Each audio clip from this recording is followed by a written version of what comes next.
मूग आणि काबुली चणे हे पौष्टिकतेने एवढे परिपूर्ण आहेत की त्यांच्यापासून बनलेली एक तरी रेसिपी वीकली आपल्या घरात बनलीच पाहिजे. तर आज मी मूग आणि काबुली चण्याची बनवते खिचडी. इथे मी मूग घेतलेत मोड आलेले आणि काबुली चणे घ्यायचे. ते डायरेक्ट घ्यायचे, वेगळं शिजवण्याची काही गरज नाही, ते भातामध्ये शिजतात. तूप घ्यायचं 2 चमचे, मोहरी, जिरे, खडे मसाले, आलं लसूण ठेचलेली, कांदा, कढीपत्ता, टोमॅटो सगळं परतून झाल्यानंतर त्यात लाल मसाला, हळद, धणेपूड, बिर्याणी मसाला मस्त परतायचं. भाज्या घालायच्या, 2 वाटी तांदूळ टाकायचे, आवश्यकतेनुसार पाणी घालायचं, त्यानंतर मीठ टाकायचं. एक उकळी आली की सरळ गॅस कमी करायचा आणि झाकण ठेवून खिचडी मस्त अशी मंद आचेवर शिजू द्यायची.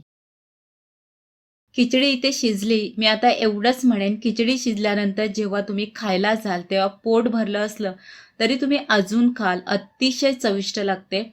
एकदा करा ना, छान लागते. करा ना एकदा, छान लागते. रेसिपी पाहिल्याबद्दल थँक्यू. जेवणासाठी लागणाऱ्या रेसिपीज यापुढे येत राहतील. त्या तुम्हाला पाहिजे असतील तर प्लीज चॅनलला सबस्क्राईब करा.